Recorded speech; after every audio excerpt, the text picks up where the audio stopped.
नमस्कार। आज मेरे साथ में देश के दो ऐसे महारथी हैं, जिस विषय और जिस क्षेत्र में ये दोनों काम कर रहे हैं, मैं समझता हूं कि सबसे ज्यादा डिफिकल्ट है। और न ही सिर्फ डिफिकल्ट है, बल्कि उसमें बहुत सारी जान को जोखिम भी है उसके साथ में। और मुझे बड़ी खुशी है इस बात की कि मेरी दावत पर आज ये दोनों महापुरुष मेरे साथ हैं। इनके पास जमीनी सच्चाइयां भी हैं, फिगर भी है, फैक्ट्स भी है, भावनात्मक इस विषय के साथ इनका जुड़ाव भी है। और हमारे देश में इस किस्म की खबरें आती हैं, चंद सेकंड के लिए बनती हैं खबरें, फिर चली जाती हैं, लेकिन कोई इसके रूट कॉज पे नहीं जाता। मैं बात कर रहा हूं डॉक्टर ओमेंद्र रतनू साहब, जो पेशे से ईएनटी सर्जन हैं, जयपुर का जाना माना नाम है, आपका अपना हॉस्पिटल है और आप एक एनजीओ के कर्ता धर्ता भी हैं। निमित्ते कम एनजीओ है आपकी। और सबसे बड़ी बात यह है कि आपके एक साथी हैं, आपका नाम है जय आहूजा साहब। आप इस एनजीओ के अध्यक्ष हैं और आपकी खास बात यह है कि लोग सुना है कि 2014 के बाद से हिंदू हितों की बात होने लगी, लेकिन जय आहूजा साहब के बारे में जब मैंने जाना तो मुझे पता चला कि ये अपने कॉलेज के जमाने भी हिंदू हितों को लेकर के बहुत, जिसे कह सकते हैं कि एग्रेसिव थे, बहुत एक्टिव थे। आप दोनों मेरे पेज पर आए और मेरी आप दोनों से सिर्फ एक ही विनती है कि ये एक ऐसा विषय है जिसके बारे में आम भारतीयों को बहुत कुछ पता नहीं है और ना ही उसके पास कोई ऑथेंटिक जानकारी है, क्योंकि कुछ सोशल मीडिया के माध्यम से कोई क्लिप आ गई, कोई घटना घट गई, कोई कभी कभी भारत के टेलीविजनों में खबर बन गई, इतना ही भर है। और आप दोनों जो काम कर रहे हैं वो पाकिस्तान के अंदर, इस्लामिक रिपब्लिक ऑफ पाकिस्तान में, वहां जो हिंदू और सिख जो अल्पसंख्यक हैं उनके साथ वहां संवैधानिक तौर पे, वहां पॉलिटिकली, सोशली और इसके साथ साथ तमाम दूसरे क्षेत्रों में जो उनके साथ एक तरीके से प्रताड़ना हो रही है, उनको सताया जा रहा है, उनको मारा जा रहा है, उनका अपहरण हो रहा है, उनकी लड़कियों का बलात्कार हो रहा है, जबरदस्ती उनको मजहब से धर्म से निकालकर मजहब में कन्वर्ट किया जा रहा है। और इसमें पाकिस्तान स्टेट के जितने भी इंस्टीट्यूशंस हैं, चाहे वो सुप्रीम कोर्ट तक हो, सबका एक ही रवैया है। अगर हम ये कहें कि सरकार जिहादी है, हाफिज सईद जिहादी है, लश्कर तैयबा जिहादी है, तो वहां की सुप्रीम कोर्ट और दूसरे इंस्टीट्यूशंस भी वहां इन दोनों अल्पसंख्यकों के साथ इस तरीके का बर्ताव करते हैं। लगता है कि 1400 साल पुराना पत्थरों से मारने वाली परंपरा पाकिस्तान में आज भी देखने को मिलती है। डॉक्टर रतनू साहब, जय आहूजा साहब, आपका फिर एक बार मेरे फेसबुक पेज पे, यूट्यूब पर और जो दीगर दूसरे सोर्सेज हैं उसमें आपका खैर मकदम करता हूं। और मैं खास तौर से जय साहब से ये सवाल पूछना चाहता हूं कि आहूजा साहब ये बताएं कि पाकिस्तान में हिंदू और सिखों का असल इशू क्या है, क्योंकि आपने इसको इतनी गहराई से समझा है कि कभी इसकी परसेंटेज को लेकर के डिबेट होती है तो परसेंटेज पे लोग उलझ जाते हैं कि जिस वक्त ये भारत पाकिस्तान बटा और लियाकत और नेहरू पैक्ट हुआ, उस वक्त पाकिस्तान में सही मानों में फैक्चुअली कितनी परसेंटेज थी और इशू तब ये कब से आया, और हाल के दिनों में हम ज्यादा देख रहे हैं, लेकिन इसकी क्या शुरुआत है, किस तरीके से आया, ये आप ये माने कि आप मुझे नहीं बल्कि इस देश के उस आम आदमी को समझा रहे हैं जिसको सच में इसकी एबीसीडी नहीं पता। आहूजा साहब जी, प्रणाम माननीय। आपने इतने स्नेह से हमें यहाँ पे बुलाया और हमें अवसर दिया है बात कहने का, और इन निरीह लोगों की बात भारत के आम हिंदुओं तक पहुंचाने का, आपने आम नागरिकों तक पहुंचाने का अवसर दिया, धन्यवाद। पहला सेंसस जो पाकिस्तान का है 1951 का, उस समय पाकिस्तान के दो हिस्से थे, पूर्वी पाकिस्तान और पश्चिमी पाकिस्तान। पूर्वी पाकिस्तान जो आज के समय बांग्लादेश है, वहां पे हिंदू और बुद्धिस्ट की मिला के कुल आबादी थी लगभग 28%, जो अब 6% रह गई है, ऐसा बताया जाता है। उस विषय पे हमारी ज्यादा बांग्लादेश पे पकड़ नहीं है। पाकिस्तान में उस समय 16.7% आबादी थी हिंदू और सिखों की मिलाकर के, जो अभी पाकिस्तान के सेंसस के हिसाब से लगभग 1.7% रह गई है।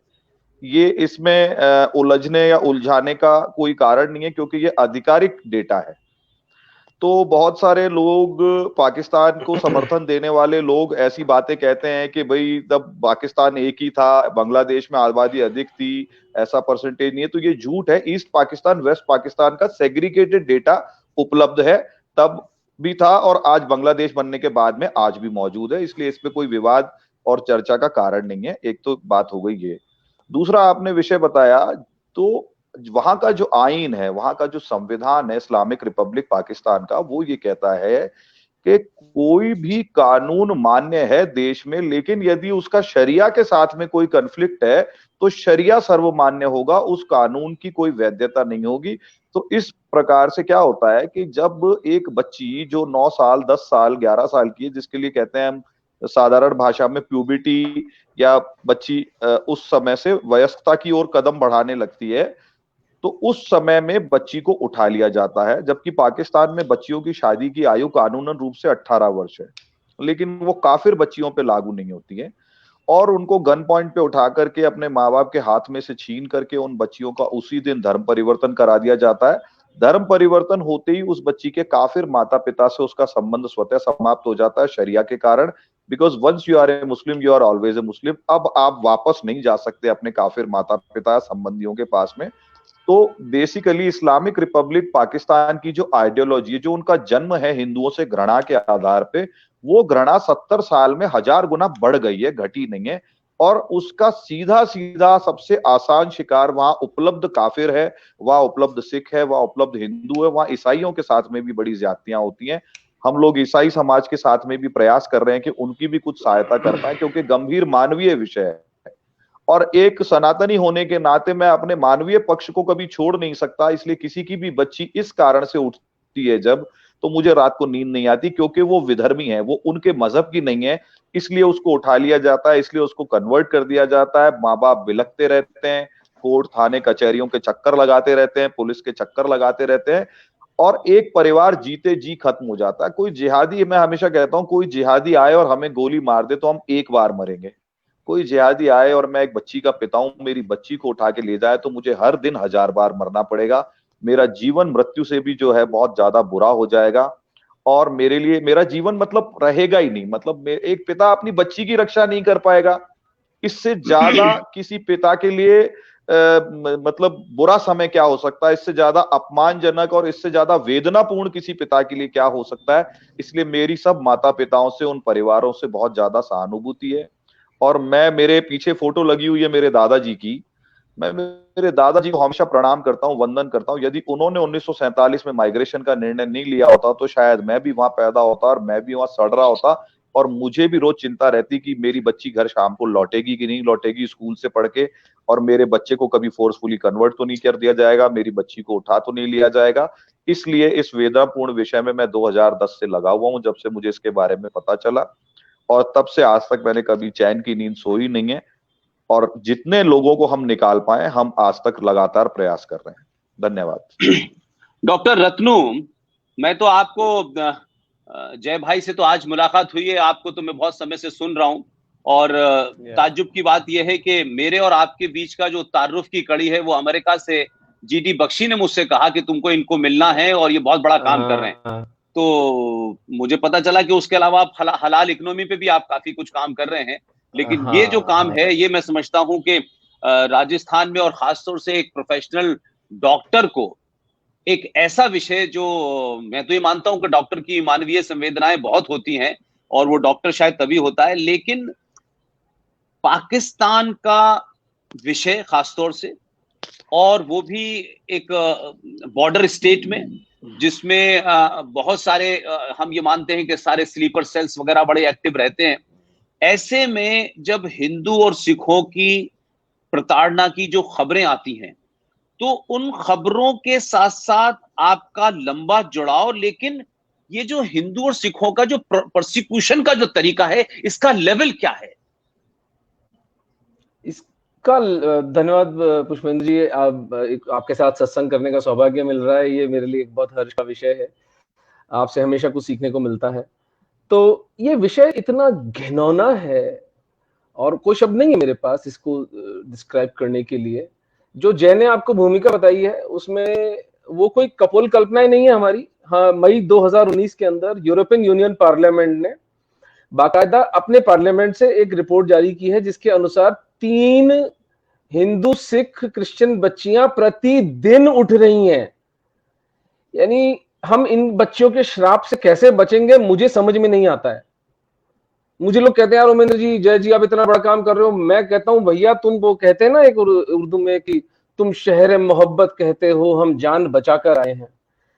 ये बच्चियां उठ रही हैं 3 इस 21st सेंचुरी में 24/7 टेलीविजन के युग में। हम थीम पार्टियां कर रहे हैं, हम यहाँ पर बॉलीवुड और क्रिकेट में सट्टे लगा रहे हैं। तो उस इशू को आगे बढ़ाते हुए कि इकोनॉमिक स्ट्रैंगुलेशन हिंदुओं सरदारों का बहुत जबरदस्त होता है वहां पर। यानी जो भी पाकिस्तान से हिंदू आता है वो हमें बताता है कि उसे वहां पर डुअल आइडेंटिटी के साथ रहना पड़ता है। वो अगर मुस्लिम नाम के साथ में समाज में जाएगा तो जैसे अजायब घर में कोई व्यक्ति किसी को देखने आता है वैसे लोग घेर लेंगे उसको, अरे यार देखो हिंदू ऐसा होता है, देखो हिंदू ऐसा होता है। तो वो बेचारा अपना नाम विनोद नाम है तो फिर वो सलीम नाम से अपना बिजनेस करेगा या वो अपना उठना बैठना करेगा। जो 50-60 लाख हिंदू वहां पर रह रहे हैं उनमें लगभग 10 लाख हिंदू बहुत धनी हिंदू हैं जिनके पास बहुत धन है, वो दाल चीनी वगैरह का व्यापार करते हैं। उनके पास जमीन है क्योंकि पाकिस्तान में जमींदारी सिस्टम कभी खत्म नहीं हुआ। तो जो बड़े रजवाड़े हैं, राजपूत चारण, बड़े ठाकुर जो उनके पास जमीनें हैं, बहुत हजारों एकड़ जमीनें हैं, लेकिन उनकी हर माह की फिरौती बंधी हुई है। अगर उनको जीवित रहना है, अगर उनकी बच्ची को सुरक्षित रखना है तो उन्हें पैसा देना पड़ेगा। तो अब एक समाज जहां पर आपका हिंदू होना ही आपके लिए एक बर्डन है इस कॉम्पिटिटिव वर्ल्ड के अंदर। इतना जब ये वर्ल्ड कॉम्पिटिटिव है, हमें अपनी रोजी रोटी के लिए हमें स्ट्रगल करना पड़ता है, हम संपन्नता के लिए हमें स्ट्रगल करना पड़ता है, फिर संपन्नता के भी अलग अलग तल होते हैं। यहां तो एक हिंदू होना ही अपने आप में एक श्राप है। वो सबसे पहले तो वहीं बैकवर्ड हो गया वो। उसके बाद उसकी बच्ची का उठना, उसकी गर्दन कटने का कभी भी डर, और फाइनली ब्लास्फेमी लॉ जिसमें कि यदि किसी के साथ कोई बिजनेस का कोई कॉन्फ्लिक्ट जाता है किसी लोकल मुसलमान के साथ किसी हिंदू का, तो वो सीधा सीधा वहां लगा देगा इसने तो कुरान की बेइज्जती करी है, इसने तो हमारे नबी की बेइज्जती करी है। तो वो एक विषय है जिसके ऊपर पूरी दुनिया इस समाज को प्रताड़ित मतलब इसको डांट रही है, समझा रही है कि भाई ये इस तरह के लॉज आधुनिक युग में नहीं बनते हैं। लेकिन नहीं, एक बिल्कुल जिसे कहते हैं ऑडेशियस, बिल्कुल नकटा समाज जिसे कह सकते हैं हम, कि इनको कोई फर्क नहीं पड़ता दुनिया की क्या ओपिनियन है। हिंदू सिख इनके लिए भाईचारे में सिर्फ चारा है, ये भाई भाई हैं। और जहां तक रही डेमोग्राफी की बात, उस पर अंतिम बात कर दूं कि मुझे नहीं पता कितने आंकड़े हैं, कितने हिंदू बचे हैं वहां पर, लेकिन मैं इतना जानता हूं कि पिछले 5 साल में जब से हमने निमित्त एकम को शुरू किया है, तब से अकेले निमित्त एकम ने 10,000 हिंदू और सिख वहां से निकाले हैं। अब ये कहां से निकल के आ रहे हैं वो गिनती है, आप मेरे पास आकर के जोधपुर में और जयपुर में इन सबके रिकॉर्ड्स हैं, ये एफआरआई ऑफिस में, और जो भी हमारा यहाँ पर जो इंटेलिजेंस ब्यूरो है वहां पर आते ही इनको पासपोर्ट से आकर के अपना रेफ्यूजी स्टेटस लेना पड़ता है। ये डेटा को मैं फज कर नहीं सकता, ये तो इंडियन गवर्नमेंट ऑफ इंडिया का डेटा है। 10,000 हिंदू तो सिर्फ हमने निकाले हैं। तो ये कहां से आ रहे हैं, कोई इनसे पूछे। ये नहीं डॉक्टर साहब जब आप ये कहते हैं कि 10,000 हिंदू आपने निकाले हैं, तो एक साधारण हिंदुस्तानी इसका मतलब क्या लगाए, क्योंकि वो तो बॉर्डर के उस पार रह रहे हैं। तो निकाले शब्द जो है उससे ऐसा लगता है कि या तो आपके कुछ लोग वहां काम कर रहे हैं या कैसे निकाले कैसे हैं, क्योंकि ये थोड़ा सा ये आपको जय बताएगा। मैं बताता हूँ। 9 राष्ट्रों को भारत सरकार ने प्री इंटीमेटेड कंट्री में उनको कैटेगराइज किया हुआ, जिसमें सर्वप्रथम पाकिस्तान है। 9 के 9 जो देश हैं ये इस्लामिक देश हैं। इन देशों से यदि किसी भी व्यक्ति को भारत आना है तो उसको किसी भारतीय नागरिक की स्पॉन्सरशिप या गारंटी चाहिए होती है।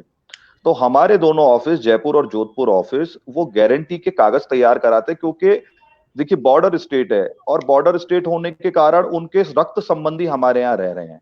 जैसे मान लीजिए मेरे दादाजी 47 में आ गए और कुछ परिवार नहीं आए, तो वो मेरे रक्त संबंधी है वहां पर, तो रक्त संबंधी और मित्रगण जो हैं वो अपने रिश्तेदार, मित्रों को, परिचितों को भारत से स्पॉन्सरशिप लेटर बना के पाकिस्तान भेजते हैं। उस स्पॉन्सरशिप लेटर के आधार पे उनके वीजा के लिए एप्लीकेशन फाइल होती है भारतीय दूतावास इस्लामाबाद में।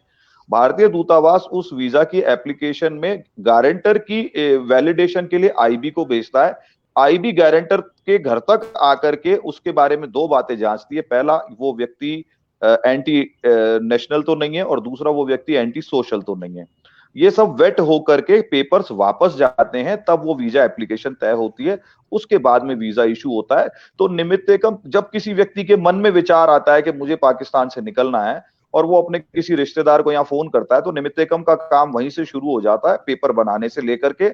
और जब वो लोग जोधपुर में ट्रेन से आते हैं या फिर अटारी क्रॉस करके आते हैं, तो उनका लोकल सीआईडी में रजिस्ट्रेशन कराना, उनके पेपर सरेंडर कराना, उनकी असाइलम की एप्लीकेशन तैयार करा के लगवाना, उनके एफिडेविट्स लगवाना, और भारत सरकार को उनकी असाइलम के लिए एप्लीकेशन ड्यू कोर्स में प्रोसेस करा के भेजना और उनको यहाँ पे रेजिडेंट वीजा दिलवाना।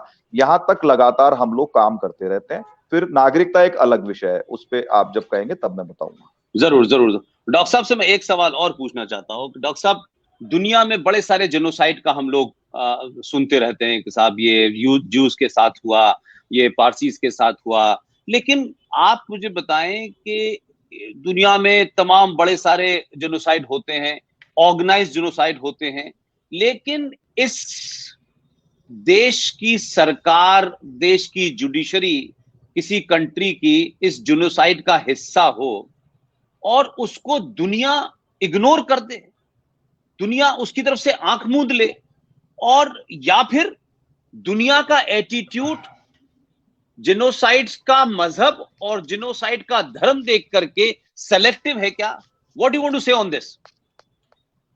दो चीजें, दैट हमारी खुद की लीडरशिप, कांग्रेस की कमीनगी, क्योंकि 47 में ये जो पार्टीशन हुआ था, ये बेचारे इन हिंदुओं सरदारों से पूछकर हुआ था। इनके लिए क्या मैकेनिज्म बनाया गया था? अगर नेहरू लियाकत पैक्ट हुआ था तो उसका क्या फॉलोअप हुआ था?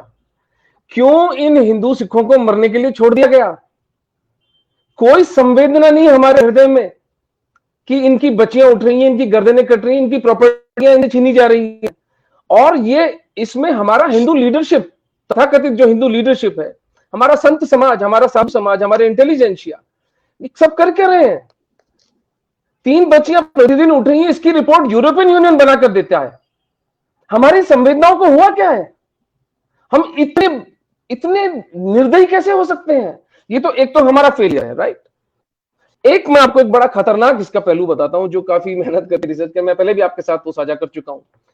लेकिन random, unceasing, low level scattered violence, यानी एक ऐसी हिंसा, जब हम किसी, जैसे 9/11 की हिंसा हुई थी, जब वर्ल्ड ट्रेड टावर को गिरा दिया गया था, या 26/11 मुंबई की 24 घंटे टेलीविजन पे कवरेज हो रही थी, ये विशेषज्ञ आ रहे थे, वो विशेषज्ञ आ रहे थे, वो चीजें हमारे चित्त पर अंकित हो गई। लेकिन मनुष्य की चेतना सतत स्थानों पर रहती नहीं है, वो हमारा अटेंशन स्पैन इतना होता नहीं है। तो अगर एक समाज ये तय कर ले कि मुझे एक समाज को धीरे धीरे खत्म करना है, तो रैंडम, यानी उसका कोई पैटर्न आप प्रिडिक्ट नहीं कर सकते कि कौन किसको कब कहां से उठाएगा। अनसीजिंग, ये कभी नहीं रुकी है और ये कभी नहीं रुकेगी जब तक गजवाए हिंद पूरा नहीं हो जाता। लो लेवल, जो सबसे खतरनाक पहलू है इसका, लघु श्रेणी की, यानी इतनी हिंसा करते रहो कि काफिर चैन से ना बैठे, इतनी भी मत करो कि काफिर इकट्ठा होके जवाब देने पर आ जाए। तो स्कैटर्ड, यानी ये ज्योग्राफिकली कभी मीठी में होती है, कभी लारकाना में होती है, कभी कराची से कोई बच्ची उठती है, कभी हैदराबाद से उठती है, कभी थर पार करके किसी छोटे से गांव से उठ जाती है।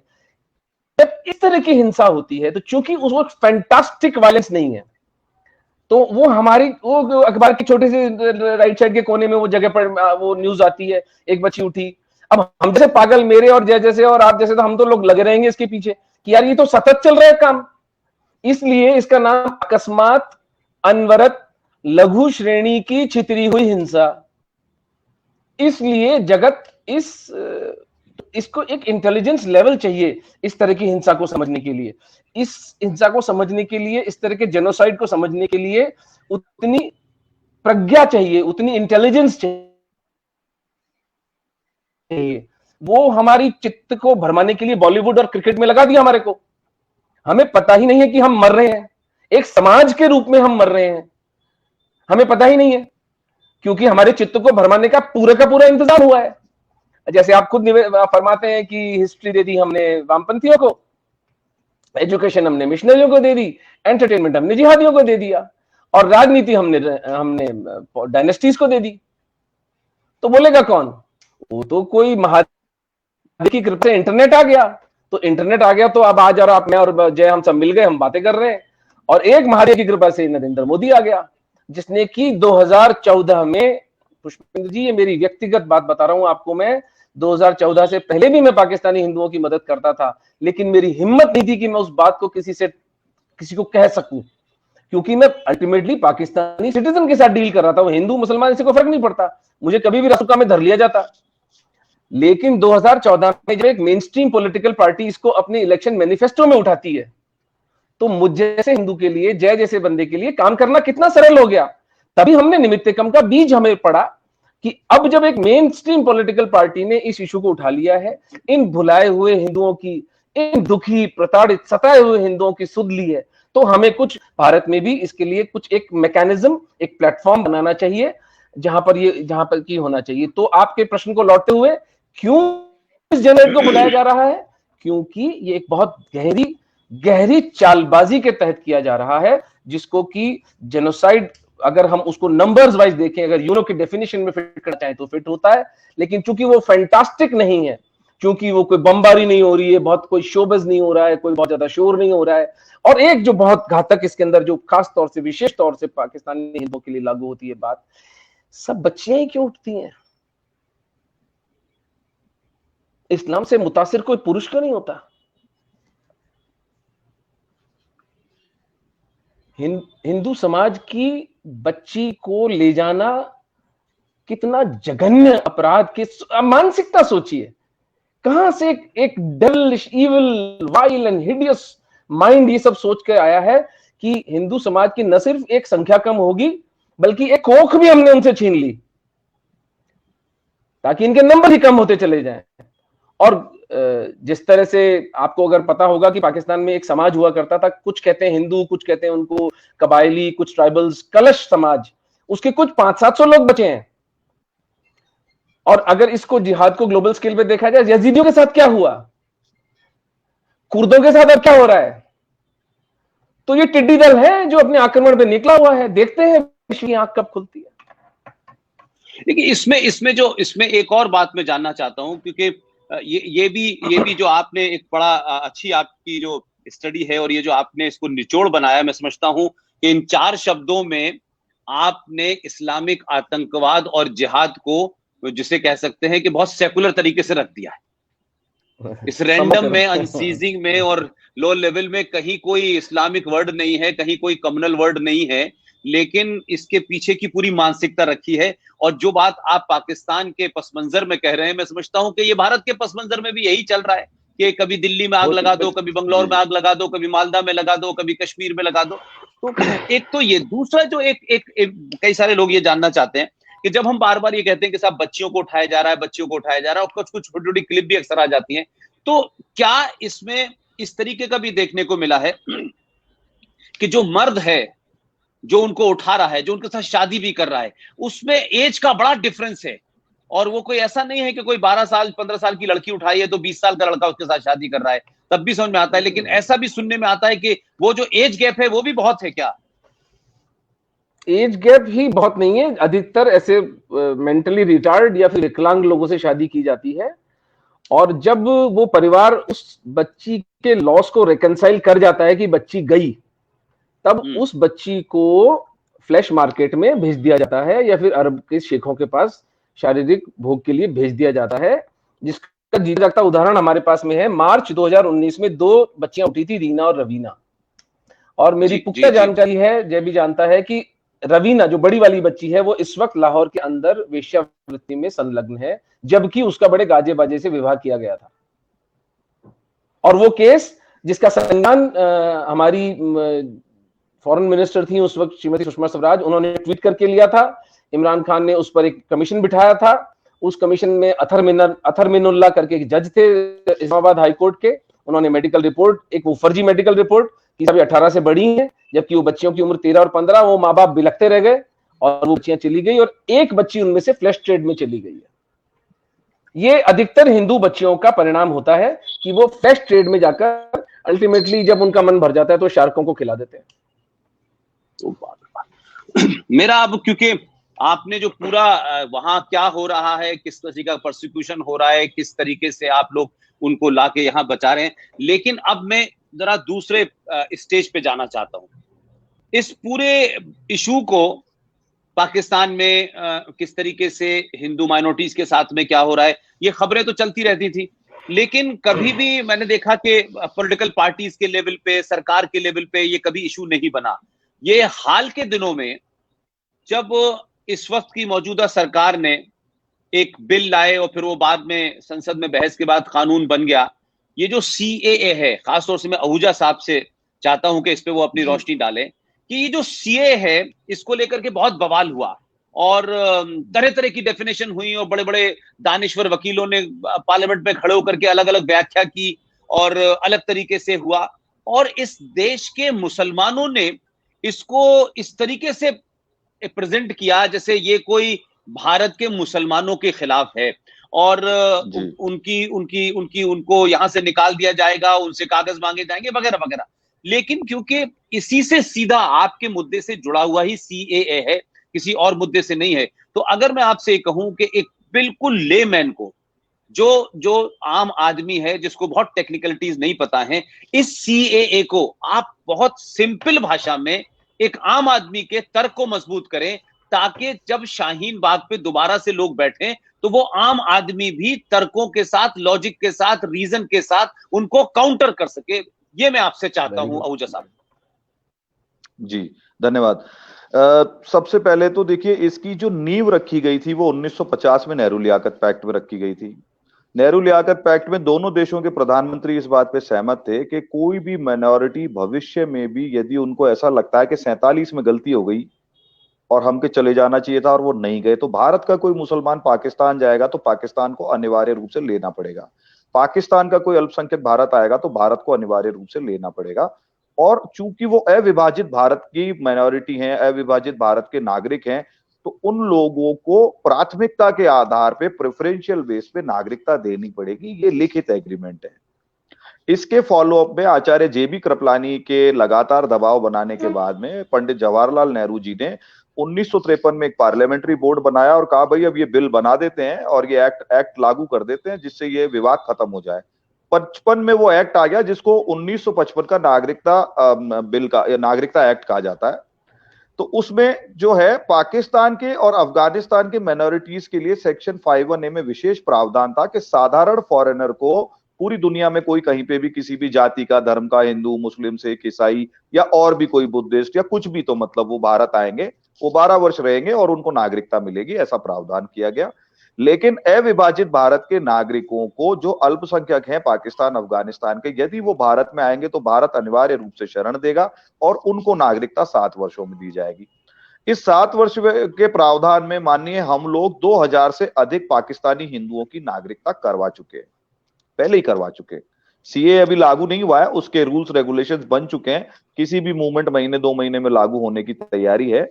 लेकिन हम पुराने एक्ट के प्राथमिकताओं के आधार पे ये काम कर चुके। दूसरी बात आई कि इसमें मुसलमानों का शब्द क्यों नहीं जोड़ा गया। तो मोदी जी की सरकार ने, वर्तमान सरकार ने बेनिफिशरीज चेंज नहीं किए हैं। जो लाभार्थी 1955 के एक्ट में थे वही लाभार्थी CAA के हैं। एक भी नाम किसी जाति या धर्म या समाज का ना घटाया गया है ना जोड़ा गया है। तीसरी बात, मेरा ये तर्क है कि हमारी बच्चियां उठ रही हैं वहां पे, तो आप ये कह रहे हैं कि जो हमारी बच्चियां उठ रही हैं उनको उठाने वाले लोगों को भी उतनी ही प्राथमिकता पे नागरिकता दी जाए जिनकी बच्चियां उठी हैं, और उस प्रताड़ित व्यक्ति को और प्रताड़ना देने वाले को, दोनों को भारत की नागरिकता समान प्राथमिकता पे दी जाए। तो ये कैसा तर्क है? ये मतलब सोचने समझने वाली बात है। विरोध करने वालों को शर्म नहीं आती। शिकार और शिकारी को एक ही पिंजरे में डाल दो। हाँ, एक डिबेट में माननीय अभिषेक मनु सिंघवी जी और मैं थे, CNN न्यूज 18 की डिबेट थी, उसमें अभिषेक मनु सिंघवी जी सुप्रीम कोर्ट के लॉयर है, उन्होंने इतना बड़ा झूठ बोला कि सेक्शन 51 इंडिजीनियस लोगों को नागरिकता देने की वकालत करता है, न कि सिर्फ माइनॉरिटी ऑफ पाकिस्तान की वकालत करता है। तो मैंने कहा साहब आप इतने 40-50 साल 60 साल आप रिजीम में रहिए, आपकी पार्टी, आप एक केस मुझे बताइए कि आपने पाकिस्तान या अफगानिस्तान या बांग्लादेश के किसी मुसलमान भाई को भारत की नागरिकता उस प्रावधान में दियो जो इनको अलग से प्राथमिकता देता है संवैधानिक रूप से। और यदि आपके पास एक भी केस नहीं है तो आप टीवी पे आके झूठ मत बोलिए। हमारे पास हजारों केस है कि हमने उस प्राथमिकता के आधार पे पाकिस्तान के माइनॉरिटीज को भारत की नागरिकता दिलाई है और वो सिर्फ उन्हीं पे लागू है। मैंने साहब पाकिस्तान से आए हुए मुसलमान बच्चों की भी मदद की है, जो भारत में आए किसी कारण से शादी करके या रिश्तेदारी के नाते, उनको 12 वर्ष वाली नागरिकता में मैंने मानवीय आधार पे सारे, पर वो आते 12 वर्ष की कैटेगरी में पहले से, आज से नहीं आ रहे हैं। लंदन का आदमी भी 12 वर्ष की कैटेगरी में आएगा, कोई अमेरिकन है वो भी 12 वर्ष की कैटेगरी में आएगा, पूरी धरती का व्यक्ति सेक्शन 61A के अंदर कवर होता है। तो ये बहुत बड़ा झूठ है और कोई कैटेगराइजेशन चेंज नहीं किया। ये माइनॉरिटी ऑफ पाकिस्तान और अफगानिस्तान का प्रावधान कांग्रेस के जवाहरलाल नेहरू जी की सरकार ने किया था, वो अभी भी चला आ रहा है। 7 वर्ष को 5 वर्ष किया गया। एक तो ये अंतर आया है और दूसरा सबसे बड़ा अंतर यह आया है साहब कि ये लाभ लेने के लिए व्यक्ति का या उसके माता पिता का जन्म पार्टीशन से पहले होना चाहिए। वो राइडर मोदी जी ने नई उम्र के बच्चों को 12 वर्ष पीड़ा नहीं भोगनी पड़े इसलिए हटा दिया है। अब 5 वर्ष में सभी को नागरिकता मिल जाएगी जो माइनॉरिटी ऑफ पाकिस्तान, अफगानिस्तान और बांग्लादेश है। ये मैं कुछ कहना चाहूंगा। प्लीज। सीएए का जो विरोध है वो मेरे लिए व्यक्तिगत रूप से एक मेरी चेतना को हिलाने वाला रहा। मैंने कल्पना नहीं की थी कि खुद स्वयं हिंदू और सरदार इस करुणापूर्ण एक्ट का, इस बेहूदे और वहशत से इसका विरोध करेंगे। और अतर्क क्या, कोई अतर्क नहीं। मैंने गोबेल्स को पढ़ा है, आपने भी पढ़ा होगा कि a lie told 100 times becomes the truth. तो हमने सुना ही था, हमने गोबेल्स को जिंदा होते देख लिया 21वीं शताब्दी में भारत के अंदर। मैं और जय आर्टिकल्स लिख के हमारे हाथों में छाले पड़ गए, लेकिन मजाल है साहब दुनिया या ये इस देश के वामपंथी या जिहादी सुन लें। दुर्भाग्य देखें कि 8 सिटी काउंसिल्स ऑफ अमेरिका ने सीएए के विरोध में रेजोल्यूशंस पास किए हैं, बिना ये जाने, बिना ये समझे कि ये कानून कितने सताए हुए, कितने दुखी और प्रताड़ित लोगों की सहायता करता है। और हमारे जो दूतावास हैं विदेशों में वो झक मार रहे हैं। जो संसद से, लोकसभा से, राज्यसभा से पास हुआ कानून है उसकी प्रतिरक्षा करने में ये सारे के सारे इंडियन हाई कमीशंस बैठे बैठे तमाशा देख रहे हैं। मैं आपकी बात से मुझे लगता है कि थोड़ा सा इसका जो बातचीत का दायरा है उसमें मेरा अपना एक सवाल है। मैं ये, जैसे अभी आपने कहा कि अमेरिका में जिस तरीके से इसको लेकर के विरोध हुआ और वहां एक लॉबी है, अभी जो 3 नवंबर को जहां वहां चुनाव होना है उसमें डेमोक्रेट की तरफ से एक मिस्टर बिडेन खड़े हुए हैं और उनका जो मैंने बड़ा स्टेटमेंट सुना, ये वो कंट्री है जिसे 9/11 से पहले आतंकवाद एक लॉ एंड ऑर्डर की प्रॉब्लम लगती थी और 9/11 के बाद इन्हें पता चला कि आतंकवाद क्या होता है। लेकिन चुनाव के अंदर मुझे लगता है कि डेमोक्रेसी भले ही अमेरिका की 244 साल पुरानी हो, बड़ी मैच्योर हो, बड़ा एडवांस हो, लेकिन वहां के डेमोक्रेटिक पार्टी के राष्ट्रपति के उम्मीदवार का भाषण और हमारे ईस्टर्न यूपी में जो वोट मांगने के लिए बातचीत का जो जुमला होता है वो सेम ही है। बिडेन ने कहा है कि Islam is a religion of peace और अगर मैं चुनाव जीत गया तो अमेरिका के सारे स्कूल में लागू करूंगा। अब आप बताइए कि 244 साल पुरानी डेमोक्रेसी में वोट मांगने का यह स्तर आ गया हो अगर, तो हम ये कैसे माने कि उस देश के अंदर चीजों को बड़े लॉजिकल एंगल से कहा जाता हो। और आज से कुछ साल पहले तक जरा सी छोटी बात होती थी, अमेरिका कोई स्टेटमेंट दे दिया, मानवाधिकारों के हनन का दे दिया, कश्मीर का दे दिया, पूरा देश अपोलोजिस्टिक हो जाता था। लेकिन मेरा सवाल दूसरा है कि ये मेरा सजेशन भी है, सवाल भी है, आप जैसे इसको लें कि अगर भारत और पाकिस्तान के बीच में ये माइनॉरिटी का झगड़ा है और यहाँ हिंदुस्तान में माइनॉरिटी है और मुसलमान है खासतौर से, और भारत पाकिस्तान के अंदर सिख है, बौद्ध है, पारसी है और हिंदू है। एक बार मैं समझता हूं दोनों लोग अपने अपने देश में ये अनाउंस कर दें, भारत के प्रधानमंत्री अनाउंस कर दें और वहां के इमरान खान जो भी हैं वो प्रधानमंत्री हैं या किसी के बैसाखी पे खड़े हैं, ये कह दें कि भारत में भी मैंने देखा कि यहाँ दिल्ली स्टेट का जो माइनॉरिटी कमीशन का चेयरमैन था प्रोफेसर जफरुल इस्लाम, और मैं उसको आधुनिक समय का शाह वलीउल्लाह मांगता हूं कि शाह वलीउल्लाह ने भी एक चिट्ठी लिखी थी अहमद शाह अब्दाली को कि भारत में इस्लाम फतने में, यहाँ वही चिट्ठी आज जफरुल्लाह ने आज इस्लामिक देशों को लिखी। और इस देश का एक बड़ा मुनाफिक मेरे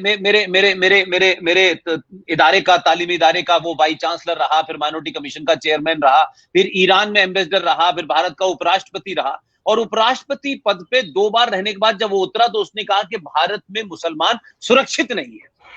मेरा मेरा मेरा विनम्र निवेदन है, ये बात मैं आप लोगों के माध्यम से भी कहना चाहता हूं कि भारत में ये अनाउंस हो जाए कि जो माइनॉरिटी यहां सुरक्षित नहीं है, अगर उन्हें सुरक्षित पाकिस्तान लगता है या बांग्लादेश लगता है, वो जा सकते हैं, जाने की टिकट भी भारत सरकार देगी। और वैसा ही अनाउंसमेंट बांग्लादेश में और पाकिस्तान में कह दें कि जिन माइनॉरिटीज को पाकिस्तान असुरक्षित लगता है वो चले जाएं।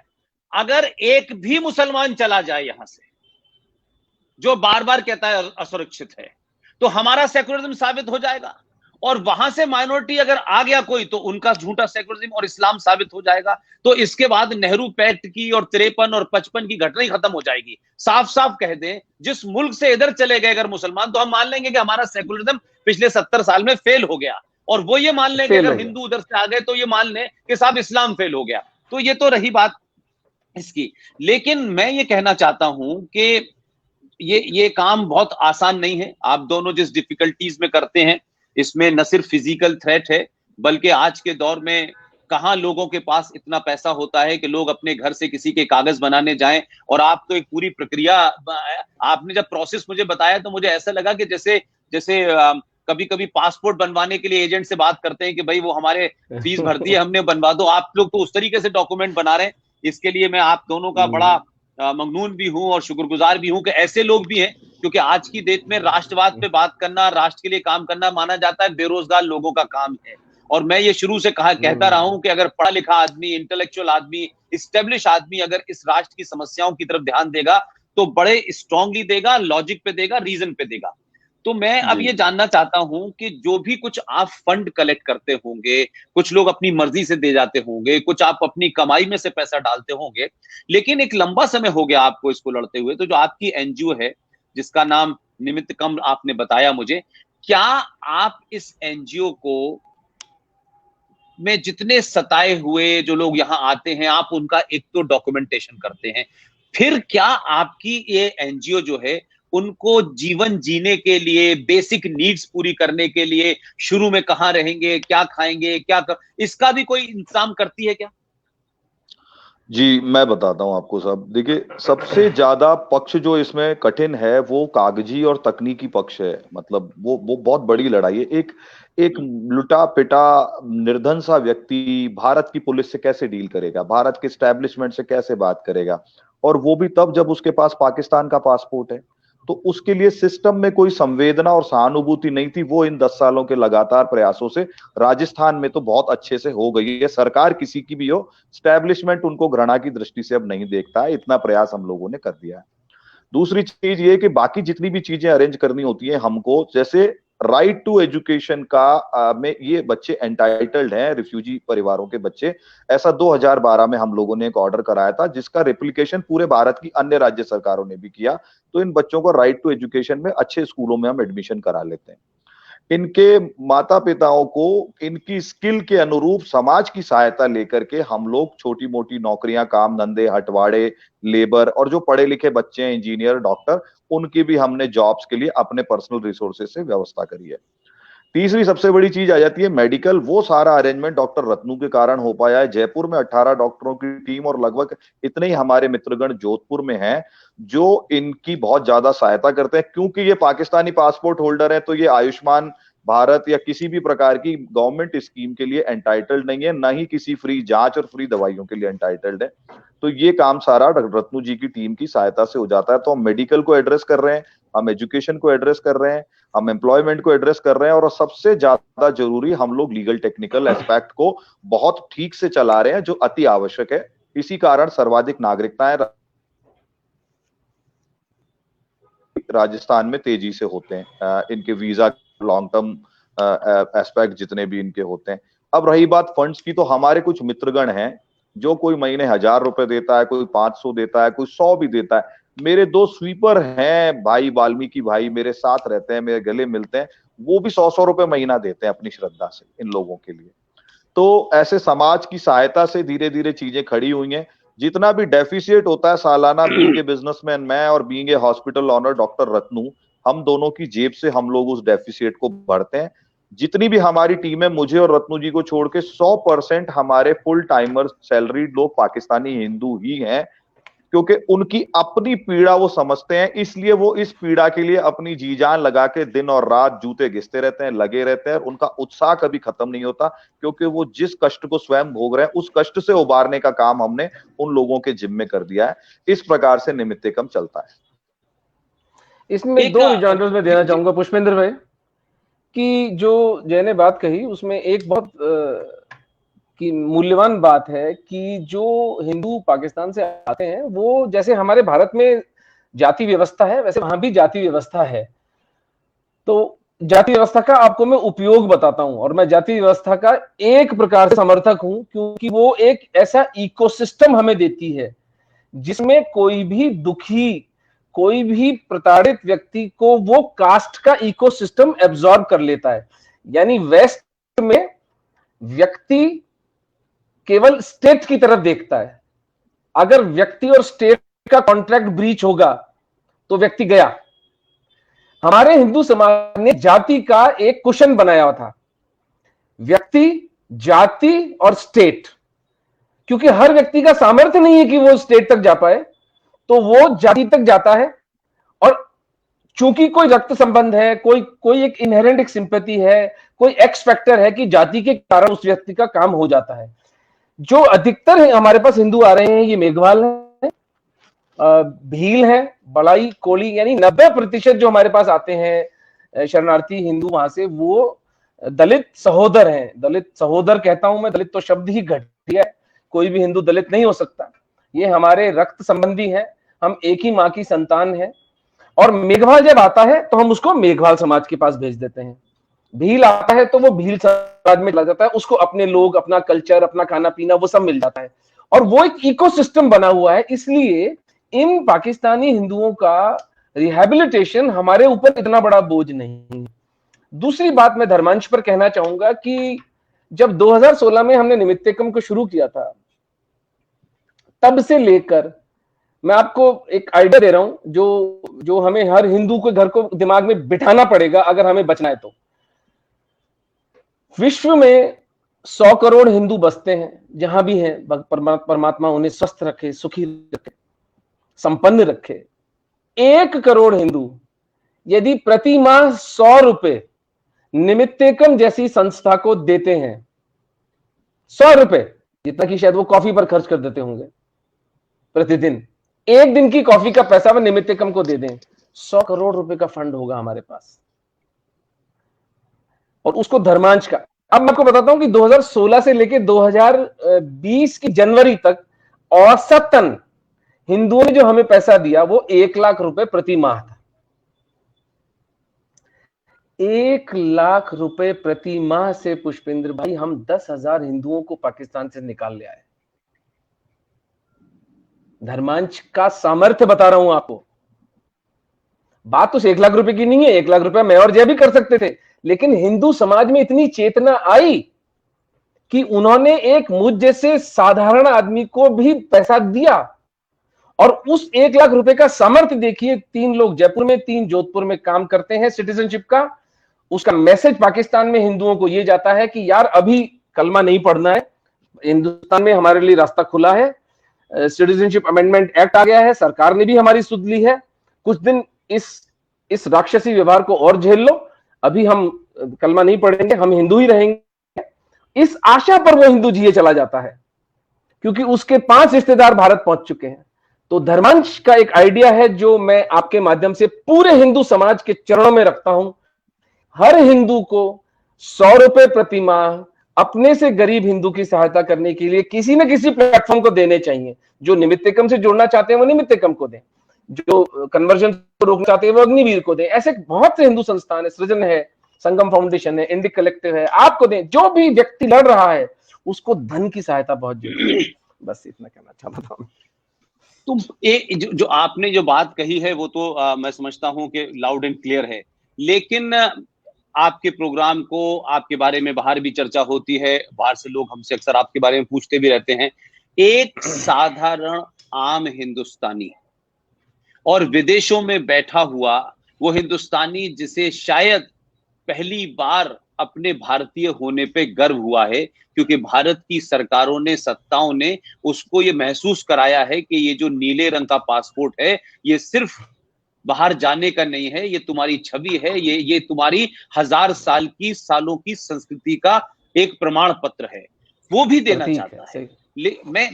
मैं आप दोनों से बिना लाग लपेट के आप ये बताएं कि भारत के अंदर रहने वाला एक आम आदमी और विदेशों में रहने वाला, क्योंकि ये प्रोग्राम सब जगह जा रहा है और मैं कोशिश करूंगा इसको भेजने की, आपको 1 रुपए से 1 लाख रुपए तक भी वो देना चाहे तो आपका अकाउंट नंबर क्या आप सार्वजनिक करने में आपको कोई दिक्कत है या आप अपील करें? और मैं समझता हूं कि कोई इसमें मामला ऐसा नहीं है। अगर आप इसको सही समझते हैं तो आप ये बताएं कि जो मेरी बात को सुन रहा हो कि इन 2 लोग योद्धाओं ने जो काम किया है इसमें पैसा दें, और इसके अलावा जो लोग लोकल लेवल पे काम कर रहे हैं उनको भी दें। लेकिन जो आपने तरीका बताया वो पैसा कहां दें, कैसे दें और किस तरीके से दें? अगर वो ई बैंकिंग के थ्रू देना चाहते हैं तो दें, अगर चेक भेजना चाहते हैं तो कहां भेजें, ये आप यहां सार्वजनिक करें ताकि बात एक बार में उन तक चली जाए। ये मैं चाहता हूं, और आपको ठीक लगे तक करें, लेकिन मैं चाहता हूं कि दुनिया आपकी मदद करे। तो हम जब कह रहे हैं तो ओपनली कहें, इसमें शर्माने की क्या बात है, इसमें हेजिटेशन की क्या बात है, क्योंकि ये कोई निजी मामला नहीं है। और जो लोग समाज में स्थापित लोग हैं, जैसे आप लोग हैं, आप लोगों को अब अपना जीवन जो है वो जीने के लिए कुछ नहीं चाहिए। आप लोगों ने उसका इंतजाम कर लिया, अपना जीवन जी लिया, आपने अपनी फील्ड में बड़ी बड़ी महारत हासिल कर ली। तो आप बताएं कि आप सार्वजनिक तौर पे अपने बैंक का नाम, अकाउंट या एड्रेस कुछ बताएं, ताकि लोग, अगर अभी आप प्रोग्राम खत्म होने के बाद किसी के मन में है तो वो आपको कैसे आपके बैंक में ट्रांसफर कर सके। निमित्तकम.org हमारी वेबसाइट है पुष्पेंद्र भाई, सब कुछ सार्वजनिक है। ये तो मैंने तो वहां पर अकाउंट भी डाला है, हमारी इनकम और हमारे एक्सपेंडिचर अकाउंट मेरे वेबसाइट पर डाला हुआ है, इतना पैसा आया और इतना खर्च हुआ। तो NIMITTEKAM, कोई अगर आपके यहां से टाइप कर सके तो, कोई व्यक्ति आपके यहां बैठा हो तो NIMITTEKAM निमित्तकम.org हमारी वेबसाइट है। और या फिर हम प्रोग्राम की समाप्ति पर, मेरे को कोई लगता है कोई ना कोई मित्र हमारा जरूर सुन रहा होगा इसको, और वो ऑलरेडी कमेंट्स के अंदर इसको पोस्ट कर चुके होंगे। जय, कुछ कहना चाहोगे? अकाउंट डिटेल हम आपको भेज देंगे। आप दोनों तीनों प्लेटफॉर्म पे पिंड कमेंट के साथ सबसे ऊपर उसको पोस्ट करवा दीजिएगा। ठीक है सर, ठीक है सर जी। और एक आखिर में एक सवाल है, ये सवाल नहीं है बल्कि जो स्थिति है कि आप देखें कि भारत में पाकिस्तान से, बांग्लादेश से और खास तौर से म्यांमार से जो भी मुसलमान आया वो इलीगल तरीके से आया, घुसपैठ करके आया, इंट्रूडर की हैसियत में आया, यहां नेक इरादे लेके नहीं आया, यहां अपना एजेंडा लागू करने आया, यहां आतंकवाद फैलाने आया। आप देखिए कि ये एक अपने आप में मैं क्या समझता हूं क्या पैराडॉक्स है और क्या ट्रेजेडी है या क्या आयरनी भी आप कह सकते हैं कि म्यांमार से चलकर के रोहिंग्या मुसलमान जिस जम्मू कश्मीर में भारत राष्ट्र का हिंदू, मुसलमान, सिख, ईसाई जम्मू कश्मीर में नहीं बस सकता था 5 अगस्त 2019 से पहले, लेकिन रोहिंग्या मुसलमान वहां 98,000 बस गया। पूरे देश में बस गया। और इस भारत का मुसलमान जो भारत की धरती पे यहां का पानी, यहां की हवा, यहां का खाना सब कुछ खाता है, लेकिन करोड़ों रोहिंग्या मुसलमानों को, करोड़ों बांग्लादेशियों को, करोड़ों पाकिस्तानियों को जो भारत में गलत इरादे से आए हैं, भारत की सेना को डॉज दे करके आए हैं, आप उसके लिए, उन्हें बसाने के लिए सुप्रीम कोर्ट में भी बड़े बड़े वकील जा रहे हैं। और जो मुंबई है उसका जो आजाद मैदान है उसमें आप वायलेंट प्रोटेस्ट करते हैं। ये जो एटीट्यूड है, जब हिंदुओं के साथ में हो, पाकिस्तान से आए हो, बांग्लादेश से आए हो या और, तो ये हिंदू समाज में उस किस्म की एग्रेसिवनेस अपने उस भाई के लिए क्यों नहीं है, अपने उस साथी के लिए क्यों नहीं है जो दूसरे उन मजहबों के कारण उन्हें सताया जा रहा है। हमारे यहां ऐसे सार्वजनिक प्रदर्शन या सार्वजनिक डिमॉन्स्ट्रेशन क्यों नहीं होते कि हम तो जो लीगली आए हैं उनकी मदद कर रहे हैं, वो इलीगल आए हैं, आतंकवादी हैं, जैशे मोहम्मद के स्लीपर सेल हैं, और उनकी मदद सरकारें भी कर रही हैं, सिस्टम भी कर रहा है। ये इस पैराडॉक्स को आप किस तरह देखते हैं रत्नू साहब? सबसे बड़ा जो फेलियर है वो हमारी राजनीतिक लीडरशिप का है, और उसमें मैं राजनीतिक से मेरा मतलब वामपंथियों से नहीं, हिंदू लीडरशिप जो है हमारी, और इवन जो धार्मिक लीडरशिप है। राजस्थान में एक बहुत सुंदर दोहा मुझे कुछ पिछले दिनों में पता चला, जो मैं इस देश के सब संत समाज को एक दुखी व्यथित हिंदू होने के नाते ताना मार रहा हूं। ताना समझ के सुने इसे। धन वैभव अरु मेहरली, भूमि अरु व्यवहार, यानी धन, प्रशंसा, महल में रहने वाली स्त्री, धरती, जमीन, प्रॉपर्टी, और व्यवहार की किसी के साथ पॉलिटिकली करेक्ट, इसको बुरा नहीं लग जाए, मैं को ये बात ये नहीं कह दूं ये कांग्रेस का है, ये बसपा का है, ये बीजेपी का है। पुनः दोहराता हूं, धन वैभव अरु मेहरली, भूमि अरु व्यवहार, संतन जब ए रिझ है, कोप करे करतार। जब संत इन 5 चीजों से प्रभावित होते हैं तो परमात्मा की कोप दृष्टि उस समाज पर पड़ती है। हम ये बच्चियां, ये निरपराध बच्चियां कीमत चुका रही हैं इस निकृष्टता का। हमारी बच्ची के कोई कुदृष्टि डालता है, तुम्हारा खून खोलता है। पूरा पूरा गांव 3-3 बच्चों की इज्जतें लूट रहा है पूरे दिन। हमें नींद कैसे आती है, हम खाना कैसे खाते हैं, हमें हमारी धिक्कारती नहीं है आत्मा हमको। और मुझे संत समाज से एक बात कहनी है, आप तो संसार छोड़ के बैठे थे ना, आपको भय किस बात का है? 2 ही बातें हो सकती है, या तो आपको सत्य पता ही नहीं है, या तो फिर तो आप मूर्खता की श्रेणी में आते हैं, या आपको पता है और आप बोलते नहीं है, तो फिर आप मक्कार हैं, जो आपका जो विशेषण है। आइदर केस, हम क्या करें संत समाज का, हम क्या करें इस हिंदू लीडरशिप का, जो इन भुलाए हुए सराए हुए हिंदुओं को मरने के लिए छोड़ दिया। ये एक डॉक्टर का काम है क्या, ये एक जर्नलिस्ट का काम है क्या कि वो इस इतने बड़े well oiled, well funded mafia के साथ खा हो जाए जाकर के? है हमारे पास रिसोर्सेज, हमारी बैंडविड्थ है इतनी कि हम लड़ सके उनसे? मैं तो चमत्कार समझता हूं कि इंटरनेट और हिंदू जागृति के कारण शायद 10,000 हिंदुओं को हमने निकाल लिया, लेकिन जनवरी 2020 से पुष्पेंद्र भाई एक भी हिंदू नहीं निकल पाया है, क्योंकि जो ट्रेन कराची से आती थी, 8 मार्च से बॉर्डर सीज हो गए कोविड के बाद में, क्योंकि बॉर्डर सीज हो चुके हैं। प्रतिदिन खबर आ रही है कि आज इस गांव में 100 हिंदू ने कलमा पढ़ लिया, 200 ने वहां पढ़ लिया, 300 ने वहां पढ़ लिया, लेकिन कोई किसी मिनिस्टर की कोई ट्वीट, किसी सरकारी व्यक्ति की कोई विरोध जताना, पूरी दुनिया भांग पी के सो रही है। तो हमारा संत समाज, हमारी हिंदू लीडरशिप अगर वो बोलेगी तो मेरा मानना हिंदू सुनता है। सत्यनारायण की कथाएं तो हो रही हैं भाई यार, 5 मिनट के लिए पाकिस्तानी हिंदुओं की दुर्दशा पर भी बोल दो, 2 पाकिस्तानी हिंदुओं को खड़ा करके उनके मुंह से कहलवा दो, 2 पाकिस्तानी सिखों को वहां खड़ा कर दो और बोलो कि हमारी बच्ची हुई है ननकाना साहिब की जगजीत कौर, जिसको आयशा बना दिया गया है।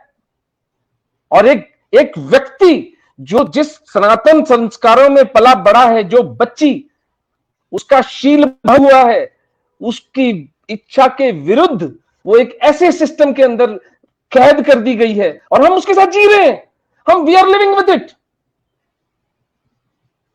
तो फिर लास्ट बात, जब लोग सत्य से और जुल्म से भागते हैं तो फिर धरती कम पड़ जाती है भागने के लिए। जो सिंधी और पंजाबी उस वक्त पाकिस्तान से भागकर यहां आए थे 47 में, उन्हें तो यहां शरण मिल गई। अब जो परिस्थितियां हो गई, अब क्या अरब सागर में जाने की तैयारी है? यह प्रश्न हिंदू लीडरशिप, हिंदू साधु संतों के चित्त पर मैं छोड़कर जाता हूं। लेकिन एक बात देखें कि एक छोटी सी बात। जी जी जी जी जी जी प्लीज जय भाई कहिए। एक पॉजिटिव बात और मैं इसमें कहना चाहूंगा, चूंकि मैं ग्राउंड एक्टिविस्ट हूं और मैं हजारों लोगों के बीच में कच्ची बस्तियों में रहता हूं, उनके साथ काम करता हूं, तो एक बहुत अमेजिंग बात मैं कहना चाहूंगा। सीएए आने के बाद में जब विरोध प्रदर्शनों का सिलसिला चालू हुआ तो मेरी पूरे भारत में लोगों से बात हुई और आम हिंदू समाज ने, क्योंकि हमारे पास जकात की वैसी ताकत नहीं है, हमारे पास पैसे की वैसी ताकत नहीं है, संसाधन हमारे संगठित नहीं है, उसके बाद भी आम हिंदू समाज ने जगह जगह बहुत ही ऊर्जा के साथ और बहुत ही सकारात्मकता के साथ इन भाई बहनों के पक्ष में, इस कानून के पक्ष में बड़े सारे प्रदर्शन किए। क्योंकि राजस्थान कांग्रेस रूल्ड स्टेट है और हम यहाँ रहते हैं, तो यहाँ की सरकार ने तो प्रस्ताव भी पास किया इसके खिलाफ, लेकिन उस दिन भी हमने धरना दिया हजारों लोगों के साथ में 24 जनवरी, और हमने लगातार यहाँ पे कार्यक्रम किए और भी जगह कार्यक्रम हुए। और आम हिंदू समाज सो मोटो कॉग्निजेंस लेके अपनी स्व प्रेरणा से उन धरनों प्रदर्शनों में खुद का पैसा खर्च करके, खुद का साधन लेके, खुद के मित्रों को लेके आम हिंदू समाज आता था। पॉलिटिकल लीडरशिप अपना काम करेगी, आम हिंदू की चेतना को नमन है। वो लोग खड़े हुए, वो लोग आए अपना काम धंधा छोड़ के, अपनी नौकरियां छोड़ के, और मिडिल क्लास का इसमें बहुत बड़ा योगदान रहा। तो मैं आपके मंच से एक सकारात्मक बात कहते हुए उन सभी भाई बहनों को, परिवारों को नमन करूंगा जो हमारे साथ इस युद्ध में खड़े हुए। जी मैं डॉक्टर साहब आपसे एक बात और कहना चाहता हूं, ये मुझे हिपोक्रेसी लगती है कुछ हद तक, and I am talking about the rest of the country, I am not talking about both of you. Why I am saying कि आज में अक्सर लोग जो मुझे मैसेजेस भेजते हैं, पाकिस्तान में साहब क्या हाल हो रहा है और आप उनके लिए कुछ करिए और इनके लिए कुछ करिए, मुझे कभी कभी इस बात का अजीबो गरीब लगता है यार, कि ऐसा लग रहा है कि सब कुछ पाकिस्तान के अंदर ही हिंदू और सिखों के साथ हो रहा है। लेकिन यही हिंदू समाज मेवात में क्या हो रहा है, मालदा में क्या हो रहा है, कश्मीर वैली से 4.5-5 लाख कश्मीरी हिंदू पंडितों के साथ उनकी पूजा पद्धति के साथ क्या हुआ, मेरठ में, मुजफ्फरनगर में, मुरादाबाद में, संभल में, आजमगढ़ में, ये पूरी की पूरी बेल्ट खाली हो रही है, सारी डेमोग्राफी बदल गई। तो मैं उस हिंदू की चिंता देखता हूं कि जो पाकिस्तान है, जहां वो पहुंच नहीं सकता, जहां उसका कोई रिसोर्सेज नहीं है, जो लोग उस पर काम कर रहे हैं उनकी बात छोड़ दे, उसको वहां की चिंता तो वो रोज भेजता है मुझे। लेकिन मैं कहता हूं तुम्हारे पड़ोस में जो हो रहा है, इस देश में, जिसकी तरफ आपने कहा रैंडम अनसीन, इस देश में पिछले साल भर के अंदर मैं समझता हूं 4-5 साल में, जब से ये सत्ता का परिवर्तन हुआ है, इस देश में कोई 106-107 हिंदुओं की सामूहिक हत्या की गई, मॉब लिंचिंग की गई, लेकिन वो खबर नहीं बनी, उसके लिए चिंता नहीं हुई। लेकिन पाकिस्तान में जो मुसलमान हिंदू हो रहा है, उसके लिए बहुत सारे लोग चिंता करते हैं, सिर्फ चिंता करते हैं और ये कहते हैं कि उनके लिए भी कुछ करिए। अरे भाई, उनके लिए जो कर रहे हैं वो करेंगे, लेकिन आपके पड़ोस में भी तो वही हाल हो रहा है जो लाहौर में हो रहा है, जो सिंध में हो रहा है, जो पाकिस्तान के थार में हो रहा है। तो यहां की चिंता छोड़ करके आपको वहां की चिंता है, वहां की चिंता जो लोग कर रहे हैं वो तो कर रहे हैं कुछ काम, लेकिन यहां की चिंता भी तो मैं वही मनोदशा हिंदू की लगती है। इसके लिए भी तो आपको लगता होगा कि ये जो डबल स्टैंडर्ड है हमारा, कि हमारे 2 साधु मारे गए, टेलीविजन पे बहुत बहस हुई, बहुत हंगामा हुआ और फिर सब शांत हो गया। तो हम बहुत सेलेक्टिव हैं क्या? हमको लगता है कि कुछ ऐसी बातें करो जिसमें देखने में अच्छा लगे कि हम पाकिस्तान के हिंदुओं के लिए बहुत चिंतित हैं, और हमने फेसबुक पे लिख दिया और पुष्पेंद्र जी को सवाल भेज दिया और रत्नू जी को भेज दिया और जय भाई को भेज दिया और जीडी बख्शी को भेज दिया, हो गया काम। लेकिन हमारे पड़ोस में उतना ही जघन्य कार्य रोज हो रहा है, पूरे बंगाल में खुलेआम हो रहा है। पूरा हरियाणा का मेवात इलाका खाली हो गया। तो इस पे कभी चिंता नहीं होती। जब यहां की चिंता नहीं होती तो वहां की चिंता कभी कभी उन लोगों की मुझे बड़ी दिखावटी लगती है। डॉक्टर साहब, मुझे इस पे आपका कमेंट जरूर चाहिए, क्योंकि आप बेबाक आदमी हैं, साफ साफ बोलते हैं। मैं कह चुका हूं पुष्पेंद्र भाई कि ये जो हमारे पास जब तक उसके प्लेटफॉर्म्स नहीं होंगे, और ये जो सर्वधर्म वड़ा पाव और एकम सत विप्रम बहुधा वदंती का झूठ जब तक हम नहीं बोलना बंद करेंगे, ये मतलब मुझे को बता दे यार कि भाई विल डुरेंट को पढ़ लो, 8 करोड़ हिंदुओं की हत्या करी है इस्लामी आतंकवादियों ने 7वीं शताब्दी से लेकर अब तक। या तो विल डुरेंट को या तो झूठ है, हंटिंगटन क्लैश ऑफ सिविलाइजेशन की बात कर रहा है। एक डेटा है हमारे पास में, मैं आपके साथ भी शेयर कर चुका हूं, वो 100 हिंदुओं की 2014 मई के बाद में हत्या हो चुकी है जिहादियों के द्वारा, पर 6 अगर मुसलमानों की हत्या किसी गौ रक्षक और जो कि कोई भी देखिए हिंसा, कोई भी हिंसा किसी भी समाज में कोई पढ़ा लिखा आदमी कैसे अप्रूव कर सकता है, लेकिन ये गेम एक तरफा तो नहीं चल सकता। यानी इस देश का राष्ट्रपिता वो आदमी है जिसने खिलाफत का समर्थन किया था। कोई क्वेश्चन नहीं करता इंटेलिजेंट आदमी कि यार भाई खिलाफत को समर्थन करने का, अंग्रेजों की सत्ता से लड़ने का कोई तर्क समझा दे भाई। हम भी पढ़े लिखे लोग हैं, मान जाएंगे, हम भी उसको राष्ट्रपिता सब कहने लग जाएंगे, लेकिन देयर इज नो पूर्व पक्ष। हम कोई क्वेश्चन ही नहीं कर रहे, किसी को क्वेश्चन करते हैं तो कम्युनल कह दिया जाता है। ये कम्युनल मैं हूं। आपकी किताब कह रही है कि मुशरिक जहां कहीं मिले उसे मार डालो, कम्युनल मैं हूं। आप कह रहे हैं कि जो भी एक किसी और धर्म को मानने वाला है वो नरक में जाएगा, और कम्युनल मैं हूं। मेरे तो किसी धर्म ग्रंथ में नहीं लिखा हुआ कि कोई अगर गैर हिंदू है तो उसको नरक में जाना पड़ेगा। अपने अपने कर्मों का हिसाब देना पड़ेगा भैया। जो सत्कर्म करेगा वो अच्छा मोक्ष भी मिल सकता है उसको, और जो कुकर्म करेगा वो कॉकरोच बन के जन्म लेगा। ये सीधी सीधी गणित है हमारी तो। लेकिन मेरे धर्म में यदि किसी, मैं आपको सच कह रहा हूं, ये बात सत्य निष्ठा के साथ अपने प्रोफेशन की, अपने धर्म की शपथ लेके कह रहा हूं, अगर मुझे मेरे धर्म ग्रंथ में ये बात कहीं मिलती कि किसी को गैर हिंदू होने के लिए मार डालो, मैं उस दिन हिंदू धर्म त्याग देता। यह चीज किसी भी सभ्य समाज में स्वीकार्य नहीं हो सकती, और इस पर पूरे विश्व समाज को खड़ा होना पड़ेगा। खुद भी दुखी हैं, दूसरों को दुखी कर रहे हैं, एक अजीब सा साइकोटिक सा बिहेवियर है, स्किज़ोफ्रेनिया फैल रहा है चारों तरफ। वैसे भी इतने विषय हैं, आर्थिक झगड़े हैं, परिवार टूट रहे हैं यार। ओशियनोग्राफिक रिसर्च करो, फार्मास्यूटिकल रिसर्च करो, लोगों को कैंसर हो रहे हैं, स्पेस रिसर्च करो, इतने नए नए फ्रंटियर्स आदमी खोज सकता है, विज्ञान की नई नई ऊंचाइयां छू सकता है। ये किस झगड़े में पड़े हुए हो भाई कि इस जन्म में, इस मजहब में जन्म लिया तो नर्क मिलेगा, इस जन्म में तो दोजख मिलेगा। देखा जाएगा दोजख। या तुम, अब तुम्हारा आज का जन्म तो तुम दुखी हो, आज तो तुम विक्टिम मूड में जी रहे हो। कभी हिंदू तुम्हारे दुख के लिए जिम्मेदार है, कभी कोई यहूदी जिम्मेदार है, कभी कोई ईसाई जिम्मेदार है। लेकिन अगर आपके प्रश्न में लौट के आए, सर्वधर्म संभाव का जो वड़ा पाव हिंदुओं को खिलाया जा रहा है, तो भाई आपका शत्रु तो खत्म हो गया ना। अगर मैं एज ए डॉक्टर आपको कहूं नहीं नहीं पुष्पेंद्र जी कोई चिंता की बात नहीं है, कोरोना वोरोना से डरने की जरूरत नहीं है, मास्क वास्क हटाओ, आप तो पार्टी करो, यार मैं आपका मित्र हूं या आपका शत्रु हूं? कोरोना को कोरोना मान करके उसके प्रति सावधानी तो रखनी पड़ेगी ना। जो वैज्ञानिक जगत ने शोध की है, जो रिसर्च हुई है, 1400 साल की रिसर्च, अगर विल डुरेंट कह रहा है, अगर तैमूर लंग एक दिन में नंगी तलवार से दिल्ली में 1 लाख हिंदुओं का उसने नरसंहार किया है, और इस देश में ऐसे लोग हैं जो अपने बच्चों का नाम तैमूर रख रहे हैं, और निर्लज्ज हिंदू जाके उनकी पिक्चरें देख रहे हैं, तो फिर उसके परिणाम तो होंगे ना। प्रकृति बहुत निर्मम होती है पुष्पेंद्र भाई। प्रकृति किसी झूठ बोलने वाले को माफ नहीं करती। प्रकृति बिल्कुल तटस्थ है। आप ये नहीं कह सकते कि मैंने पृथ्वी माता की पूजा करी है तो मैं 4 मंदिर से कूदूं तो मेरा सर न फूटे। वो पृथ्वी माता का ही बनाया हुआ सिद्धांत है गुरुत्वाकर्षण का, सर फूटेगा। अगर आप अपने बच्चों से झूठ बोलेंगे तो उसकी फसल आपकी बेटियां काटेंगी, उनका परिवार बर्बाद होगा, आपकी गर्दनें कटेंगी, क्योंकि आप एक माफिया को माफिया कहने को तैयार नहीं है।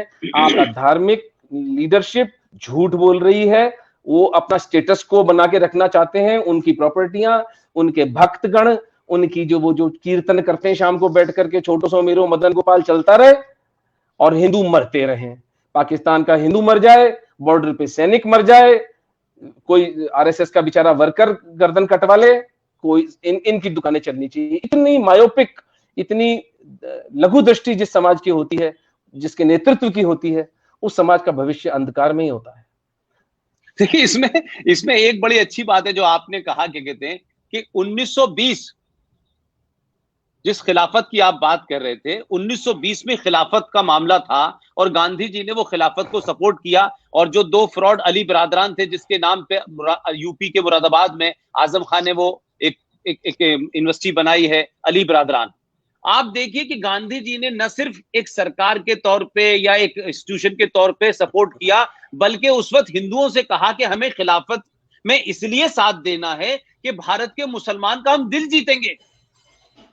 और आपने 1920 में दिल जीतने की बीमारी शुरू की और मात्र 27 साल में देश बट गया मजहब के नाम पे। तो किसने दिल जीता?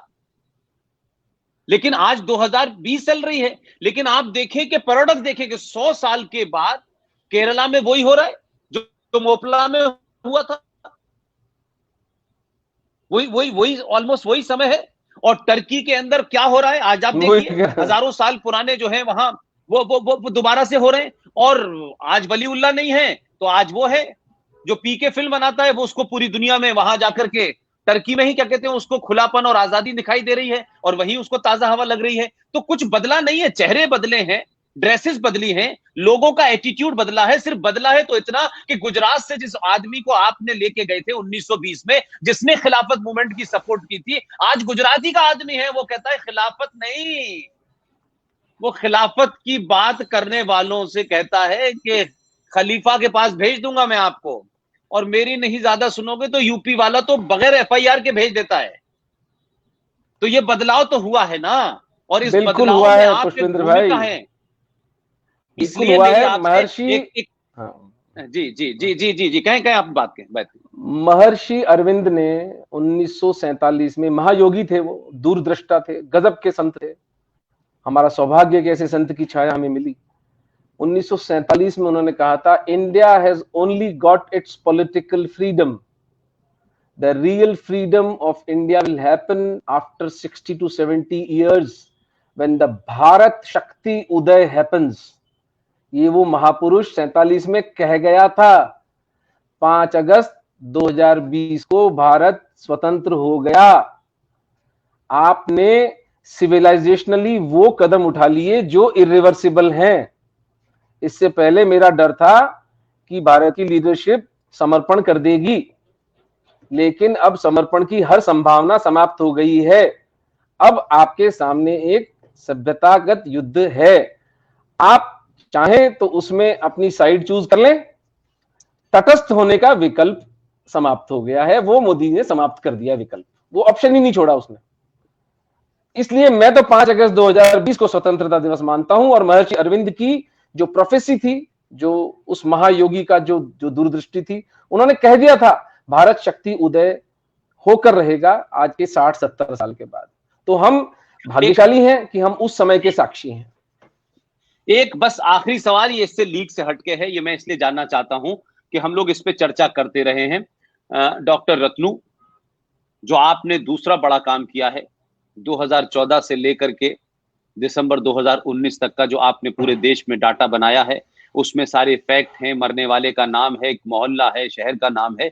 ये जो 106 हिंदुओं की मुसलमानों द्वारा, इस्लामिक जिहादियों द्वारा जो हत्या या मॉब लिंचिंग पूरे देश में हुई है, जो बड़े बड़े टेलीविजन की खबरें नहीं बनी, जो डिस्कशन का टॉपिक नहीं बने, क्या इस पे कोई आप डॉक्यूमेंटेशन करके पब्लिक को उस डॉक्यूमेंट को सरे मंजर करेंगे, दुनिया के सामने रखेंगे, ताकि लोगों को पता तो चले कि भाई खबरें सिर्फ गाजियाबाद में अखलाक के मरने की नहीं छपती हैं, बहुत सारे रामलाल श्यामलाल भी मरे हैं और मारने वाले भी हैं। लेकिन वो जो आपने थ्योरी दी है, random unceasing low level scattered violence, ये उसी के तहत मरे। तो ये लोगों को, मुझ जैसे लोगों को कैसे पता चलेगा?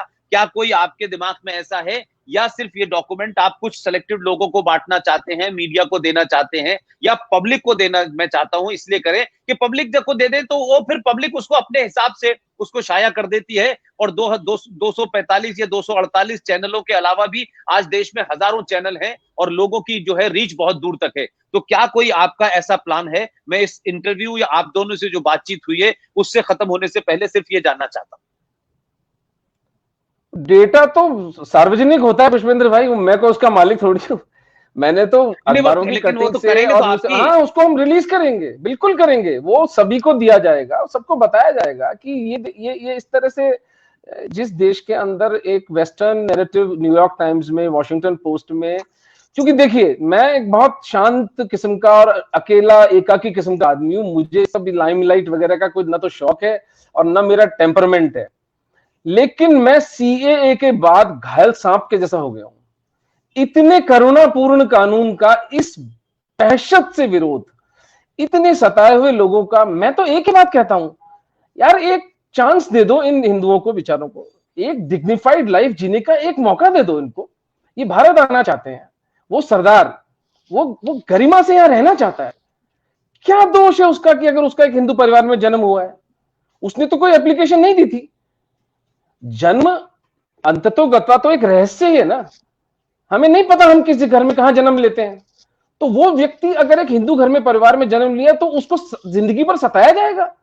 एक चांस एट डिग्निफाइड लाइफ जय और मेरा प्रयास है निमित्तकम उनको दे दे, बस इतनी ही हमारी तलाश है। लेकिन नहीं, सिटीजनशिप अमेंडमेंट एक्ट का जो कि लोकसभा, और ये दुहाई देते हैं कि हम तो संविधान को मानते हैं, तो भाई मेरी जो समझ संविधान की है, थोड़ा बहुत पढ़ा मैं भी हूं, वो तो ये कि राज्यसभा लोकसभा जिस कानून को पास कर देते हैं वो संविधान सम्मत हो जाता है। किस तर्क पर? और बड़े बड़े नाम, मैं उनके नाम क्या लूं, झूठ बोलते हैं गोबेल्स वाली बात को सिद्ध करने के लिए। एक और दुखी बात करने वाली बात बताऊं, इस देश के दलित समाज की लीडरशिप को क्या हुआ है पुष्पेंद्र भाई? 90% आने वाले लोग मेघवाल, भील, बड़ाई, कोली, दुखी बेचारे, कुछ कपड़े लत्ते, अपनी यादें वादें, अपनी प्रॉपर्टी, गहना गांठ सब छोड़कर बेचारे हिंदू बने रहने के लिए यहां आते हैं। थोड़ा भेजाई लगा लेते, अगर ये यहां आते हैं 80 लाख के लगभग इनकी आबादी हो जाती है, तो ये तुम्हारे वोट बैंक ही बनेंगे। कम से कम दलित समाज की लीडरशिप को, हमारे सहोदर समाज को तो कम से कम इनको बचाना चाहिए था, उसका विरोध कर रहे हैं।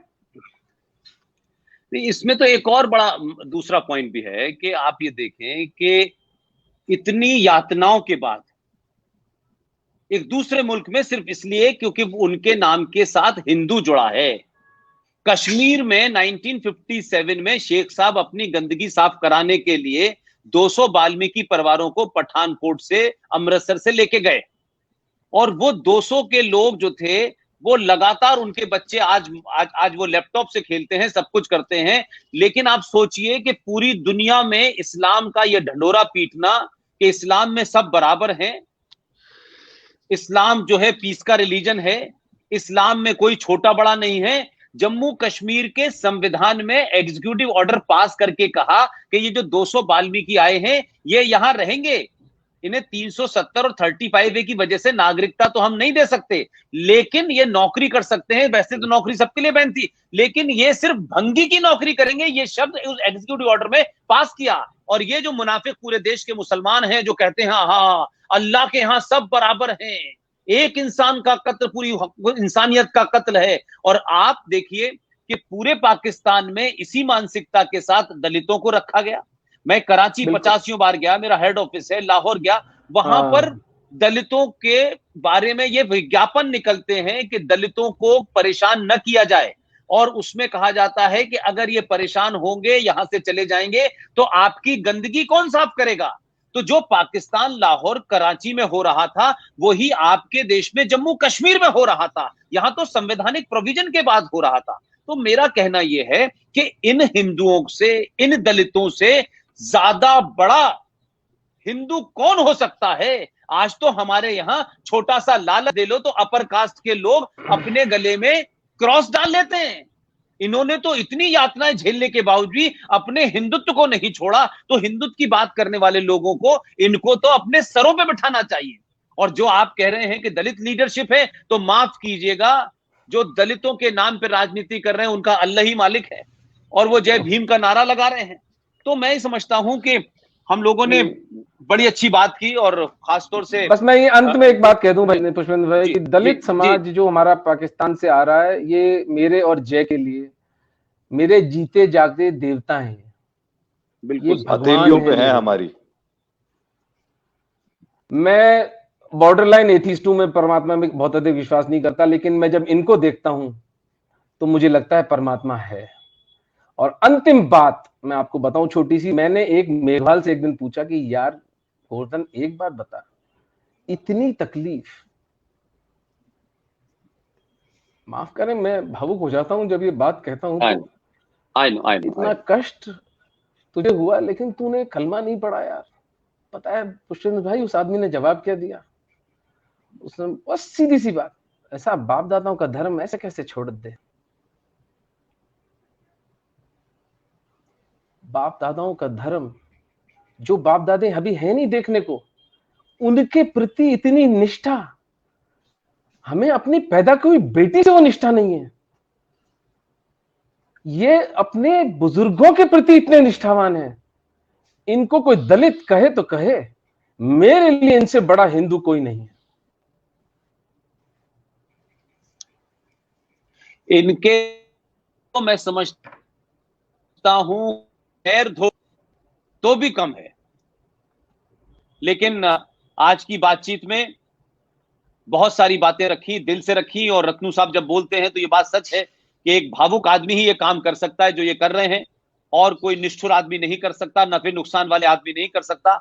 आप दोनों ने अपना वक्त दिया, जय आहूजा साहब, डॉक्टर ओमेन रत्नू साहब, आप अपनी वाणी को ऐसे ही धारदार रखिए, बिना लाग लपेट के कहिए, ना आपको राज्यसभा की टिकट चाहिए, न मंत्री का पद चाहिए, आप उससे कई गुना बड़ा काम कर रहे हैं। लेकिन फिर मैं एक बार कहूंगा कि देखिए, मैं इस सार्वजनिक जीवन में हूं, पिछले 3 साल से आप लोगों की तरह देश भर में बोलता हूं, पैसे का संकट सबको होता है, और आप लोग तो बड़ा काम कर रहे हैं। लिहाजा मैं फिर कहूंगा, आप खुल के अपील करें, इसमें कोई मन के अंदर वो न रखें, और जहां जहां मुझसे पॉसिबल होगा मैं कहूंगा, और जो आपने कई आइडियाज दिए हैं, 100 रुपए वाला भी दिया है, अगर इसको 1 लाख लोग भी हर महीने 100 रुपए भेजते रहेंगे तो भी मैं समझता हूं कि गंगा पार हो जाएगी। लिहाजा बहुत बड़ा काम हो जाएगा। आप दोनों के बिहाफ पे मैं अपील करता हूं कि जो लोग भी इस प्रोग्राम को सुन रहे हो, अगर वो हम सब पे भरोसा करते हैं, डॉक्टर रत्नू पे भरोसा करते हैं, जय आहूजा पे करते हैं, मुझ पे करते हैं, तो इस पवित्र काम में अपनी क्षमताओं के हिसाब से आप पैसे दें, और आप जब रास्ता ढूंढ लेंगे तो रत्नू जी का पता भी चल जाएगा, बैंक का पता भी चल जाएगा। और ये इन दोनों लोगों की मॉडेस्टी है कि सार्वजनिक मंच से ये अपने अकाउंट नहीं बता रहे। मैं ये भी मानता हूं कि तमाम कष्टों के बाद इनको शायद उसमें लगता होगा, लेकिन पूरे देश में जो लोग भी सुन रहे हैं विदेशों में, इन 2 लोगों की मदद मत कीजिए। ये जिन लोगों की मदद कर रहे हैं उनकी मदद इनके माध्यम से करिए। आप दोनों ने अपना बहुमूल्य समय दिया, और एक कॉम्प्लेक्स इशू जिसको मैं समझता हूं कि भारत में कोई आदमी इस पर डिस्क्राइब ही नहीं कर सकता, वो आपकी कहानियां सुन के कर सकता है, लेकिन जो हॉर्सेस माउथ से बात आती है वो जबरदस्त। आप इमोशनल भी हुए। मैं फिर एक बार कहूंगा कि अपने इमोशंस को बना के रखिए, यही आपकी ताकत है, यही आहूजा भाई की ताकत है कि आप लोग दोनों बिना रुके इस काम को कर रहे हैं। आप लोगों ने समय दिया, लंबी बात की, एक एक मुद्दे को साफ तरीके से समझाया, इस सब के लिए बहुत बहुत शुक्रिया। Thank you very much. नमस्कार, प्रणाम। बहुत धन्यवाद पुष्पेंद्र, बहुत बहुत धन्यवाद। हरिओम, नमस्कार, धन्यवाद। हरिओम।